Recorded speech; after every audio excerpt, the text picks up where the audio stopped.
This is the User Adoption Podcast with your host, Henrik Dagier. Who are you and what do you do? Actually quite excited about this topic because I myself work in sales and marketing.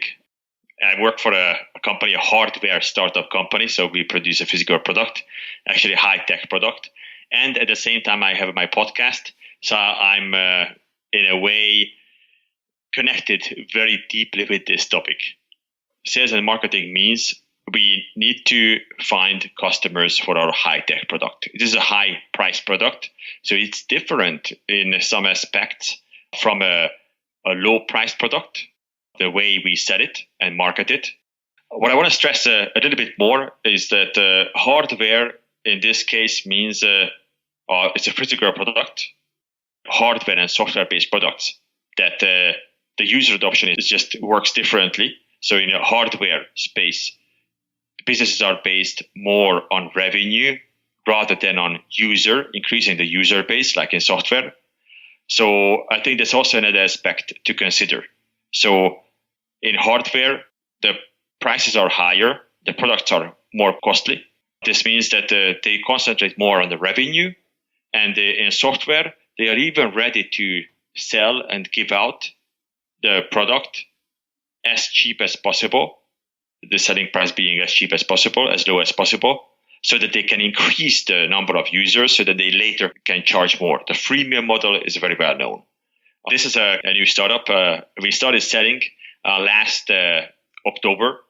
We still had at that time the prototype, but we had the first, in a way, pre-sale of our product.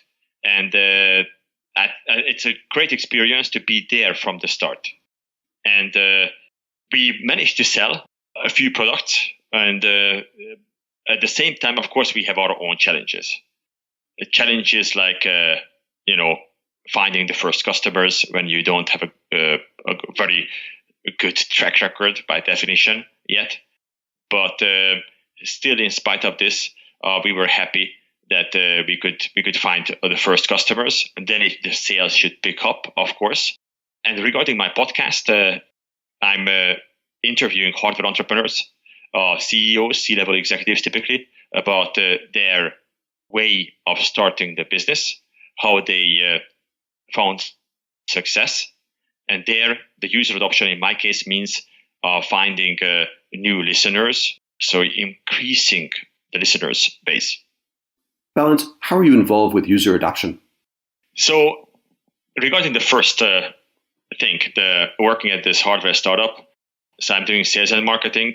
This entails first the marketing side. I think it's a good way to approach this because the marketing is the staff or the people who cast the net, like in a case of fishing, and sales is the one using it. So in a way, getting the customers. We have a small team, which is natural for startups to work in a small team. So I'm involved in both aspects. Marketing, in my case, means that we need to make sure that we have a good website. The marketing message is there, the quality, the user flow, so that they can look through the website very easily. But also we have to pay attention to the SEO aspect, so the search engine optimization aspect. That means that the website content gets picked up by the search engines, typically by Google, so that we can rank high based on the keywords people use to search for such products that we sell.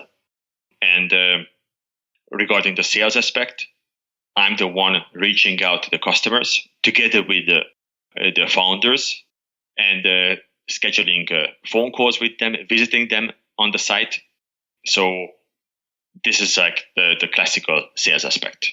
Regarding my podcast, because I'm interviewing hardware entrepreneurs, I also see in hardware space, physical product space, how it works. So I think that's also a very good way to learn and to use that at the hardware startup where I work. And the other topic, which is that increasing the user base that I have for my podcast. That means I publish on social media, or I go to events like conferences. I'm going next week to IoT Tech Expo, where I will meet like-minded individuals, and I will also have that in my podcast. So I'm trying to educate and inspire individuals with my podcast. Balint, what are the biggest challenges and successes with user adoption? As for the first topic, that I work for this hardware startup, in the first 2 weeks, one of our success was selling the first product, as I mentioned at the beginning, in a way pre-selling it because we were still at the stage when we had a prototype, and we sold even more products. We have actually 2 products, and I was talking about first about the more expensive product, but we're also selling the cheaper product, and those are success stories. In case of my podcast, some success is that at the beginning when I started, I was in the top 10 on the Apple podcast on iTunes. I was quite happy about it because, and the reason for it, I guess, because again, it's hard to identify the causes if you want to do a root cause analysis. But one of the contributing factors was that I made sure that I have a strong start. So I reached out to my friends and family, and they gave the initial boost, which helped the other listeners and other interested people see that my podcast is out. Balint, what advice would you like to share with people working on improving user adoption? Some of the challenges that exist in user adoption could be improved on, certainly. Some challenges are that, and I see it in the hardware startup where I work, but also by interviewing and talking to hardware entrepreneurs, is that it's important to have a lean business, and meaning lean business processes. That means one really has to be honest with himself what the added value is that we create. So we should ask ourselves questions basically every day, or at least strategically, regularly. What is my added value? Each individual person and the company as a whole. So I believe strongly in the power of automation and outsourcing. So automation means that processes should be, if it's possible, processes should be automatized. So instead of clicking here and there, we should have automatized tools that allow one to, for example, send out a tweet to different platforms, document the tweet.